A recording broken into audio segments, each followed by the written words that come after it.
Is this the part where we bond over all the fucked up shit that happened to us? My brother's the reason I became a cop. When he killed himself, I felt like I had to step in and fill those shoes. Friends, man. That's my guy. Oh. Yeah. You've been DAT'd. By who?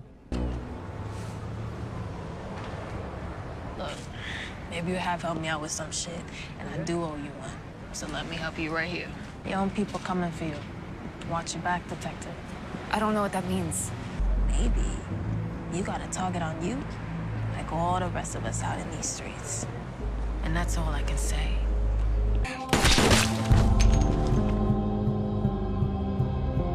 Sam was gonna go on the record about your shooting. What you getting at anyway? Sam cashing these slugs is connected to my shooting? I don't know, you tell me. You had Sam killed. I know it was you. It had to be done. Who knows? Saying that cop killed herself. I think that's really what happened.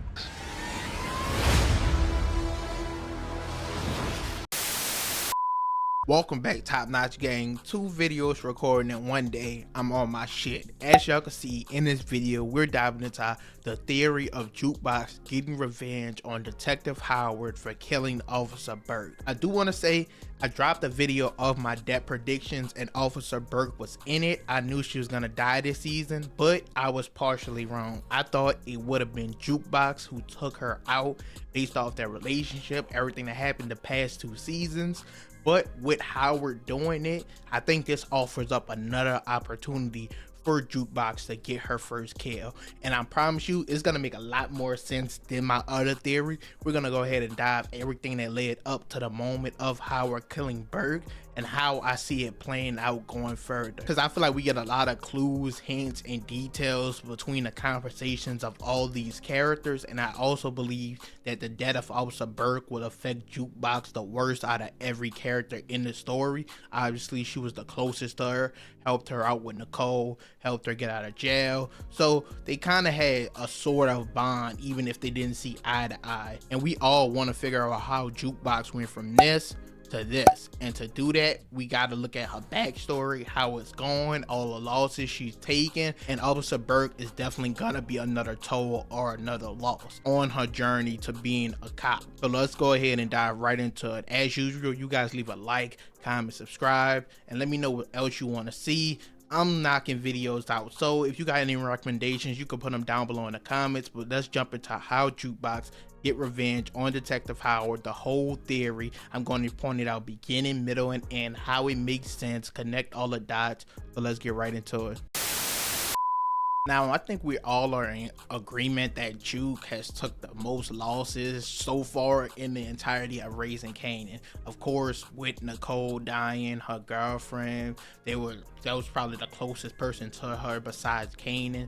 She of course died. Then we had the whole big ass fight between her and Marvin. She was going off living with Rock. Then we had the whole shit with her mom in the church trying to force her to be straight, and she's sinning and all this and that. Then of course now her mom dying, her and Marvin of course are rekindling their relationship. So but basically we could see easily she's had the most hardships so far, and I think Burke will be another one on top of that, because of things I mentioned prior of Burke being there for her when Nicole died. They relate in a lot of ways, both come from fucked up families, everything like that. But the important detail about Burke is something she mentioned to Jukebox. She told her specifically that she became a cop because her brother killed herself, and she felt like it was something she had to do. She had to fill those shoes. Now, in the new upcoming trailer, of course, Howard made it look like a suicide, and we hear Kanan tell Rock or ask Rock, do they really think that's what happened? Do they think it was a suicide? Now, Jukebox, we know she already warned Burke that people, the cops, she gotta watch out for them too. She need to watch her back. She's not safe. Obviously talking about Detective Howard. Now, she might not think it's suicide, or she possibly could think it's that. But just like Burke filled those shoes and rose because of her brother's suicide, I feel like Jukebox could fill the role for the exact same reason for Burke dying. Like I said, this is another loss for her coming right after the passing of her mother. So if Jukebox was to believe it was a suicide, this could possibly lead her in this direction of being a cop. And also, if she knew it was Detective Howard, that would put a target on his back from her. Also think about it like this, the parallel that this would create: a cop looking out for Jukebox her whole life, trying to make sure they're straight, once again have a lot in common, both lesbian like girls, was ridiculed from a pretty bad family that had all sorts of problems. They relate in a lot of ways. But also, she was killed by a dirty cop. Jukebox's first kill would be a dirty cop. Then she later goes on to become a dirty cop herself. The parallels of all that would just make too much sense for it not to happen. Another key detail I want to point out is Kanan and Jukebox are gonna have some sort of falling out. I mentioned that Courtney Kemp, the creator of the show, said that Kanan, the older Kanan that is, got this scar on his neck because of a fight he had with Jukebox when they were little. Now, I think this could possibly come for two reasons. One, Jukebox feeding all the information to Rock about Kanan's business, what he's doing, everything that's going on, filling her in with all the details, which we're gonna talk about in another video soon because we got some new teasers and trailers I want to talk about that for. But I think a second reason could be possibly her killing Howard, his dad, because currently Kanan has no problem with Howard. Of course, he tried to take him out prior because Rock set him up to do it. He didn't know who he was, but now he really has no problem with him. And now that he took out Burke to help protect Kanan, I think Kanan would feel some type of way if Jukebox was to go out her way to kill Howard. Now, they're gonna get into a big fight if they continue with the storyline that Courtney Kemp, of course, said of Kanan getting a scar from him and Jukebox fighting. I think the falling out could come from her killing his dad. Now, it also makes sense because they always reiterate the lines to one another: "You're not a killer till you kill someone you love." Now, this could be a thing where they have to take out Detective Howard. Not necessarily she's doing it for revenge, but it's something that has to take place to save a Marvin, to save herself, her family, anything like that. So we just have to wait and see in that department if they're going to stick to the storyline of Jukebox and Kanan getting into a huge fight. I think the crazy, ruthless, aggressive, and just cold-hearted Jukebox we saw in the original Power came from a lot of pain and hardships, sacrifices, just a lot of losses she had to take, and that's how she became who we saw. But now we've seen her go through all the losses, as I mentioned: Nicole, the fight with Marvin, fight with her mom dying, and now Burke. Now we just need to see how she takes that step forward, because currently, once again, her and Kanan are gonna have a falling out, but she still loves her family to a fault, no matter how fucked up they are. With her and Marvin fighting, they rekindled their relationship.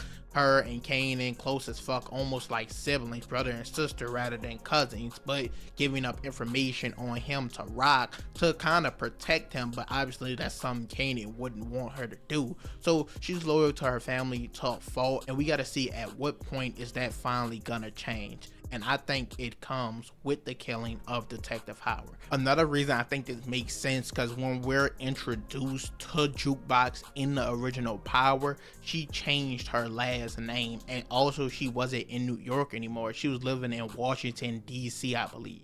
So these all factors add up, that if she was starting to stray away from her family or have a big falling out with all of them, if they were starting to die, she had a fallout with Kanan, she changed her name, moved somewhere else, and started living her own life, and eventually became a dirty cop. I think it all adds up. Like I said, this theory is way better than my older one, and it makes a lot of sense in my head. I'm hoping they didn't set up the whole Burke getting close to her for nothing. A lot of similarities they had between one another, like I mentioned prior, and also Jukebox warning her. I'm hoping they set all that up for a reason that's gonna come forward later in this season or even season 4, but we're all waiting to see who's Jukebox's first kill is gonna be. But you guys can let me know what you think about this theory down below. If you don't think it's Detective Howard, let me know who do you think Jukebox's first kill is gonna be.